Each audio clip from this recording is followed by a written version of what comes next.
శివ అష్టోత్తరశతనామావళి. ఓం శివాయ నమః, ఓం మహేశ్వరాయ నమః, ఓం శంభవే నమః, ఓం పినాకినే నమః, ఓం శశిశేఖరాయ నమః, ఓం వామదేవాయ నమః, ఓం విరూపాక్షాయ నమః, ఓం కపర్ధినే నమః, ఓం నీలలోహితాయ నమః, ఓం శంకరాయ నమః,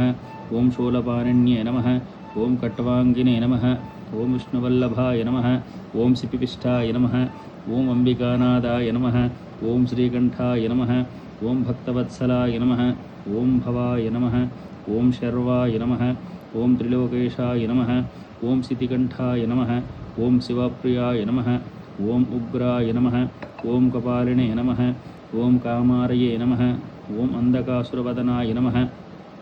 ఓం గంగాధరాయ నమః, ఓం లలాటాక్షాయ నమః, ఓం కృపానిధయే నమః, ఓం భీమాయ నమః, ఓం పరశుహస్తాయ నమః, ఓం మృగపాణిన్యే నమః, ఓం జటాధరాయ నమః, ఓం కైలాసవాసిన్యే నమః, ఓం కవచిన్యే నమః, ఓం కఠోరాయ నమః, ఓం త్రిపురాంతకాయ నమః, ఓం వృషాంకాయ నమః, ఓం వృషభారూఢాయ నమః, ఓం భస్మోద్ధూలిక విగ్రహాయ నమః, ఓం సామప్రియాయ నమః, ఓం సర్వమయాయ నమః, ఓం త్రైమూర్తయే నమః, ఓం అనీశ్వరాయ నమః, ఓం సర్వజ్ఞాయ నమః, ఓం పరమాత్మనే నమః, ఓం సోమసూర్యాగ్నిలోచనాయ నమః, ఓం హవశ్యే నమః, ఓం యజ్ఞమయాయ నమః, ఓం సోమాయ నమః, ఓం పంచవక్రాయ నమః, ఓం సదాశివాయ నమః, ఓం విశ్వేశ్వరాయ నమః, ఓం వీరభద్రాయ నమః, ఓం గణనాథాయ నమః, ఓం ప్రజాపతయే నమః, ఓం హిరణ్యరేతస్యే నమః, ఓం దుర్దర్శాయ నమః, ఓం గిరీశాయ నమః, ఓం గిరిశాయ నమః, ఓం అనఘాయ నమః, ఓం భుజంగభూషణాయ నమః, ఓం భర్గాయ నమః, ఓం గిరిధన్విన్యే నమః, ఓం గిరిప్రియాయ నమః, ఓం కృత్తివాసిన్యే నమః, ఓం పురారాతయే నమః, ఓం భగవత్యే నమః, ఓం ప్రమదాధిపాయ నమః, ఓం మృత్యుంజయాయ నమః, ఓం సూక్ష్మతనవ్యే నమః, ఓం జగద్వ్యాపినే నమః, ఓం జగద్గురవ్యే నమః, ఓం వ్యోమకేశాయ నమః, ఓం మహాసేనకజనకాయ నమః, ఓం చారువిక్రమాయ నమః,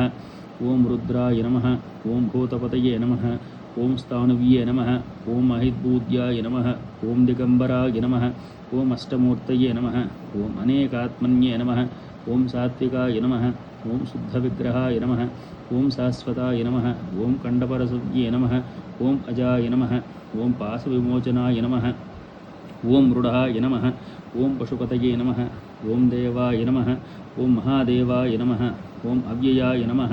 ఓం హరయే నమః, ఓం ఓషదంతవిధే నమః, ఓం అవ్యగ్రాయ నమః, ఓం దక్షాధ్వరహరాయ నమః,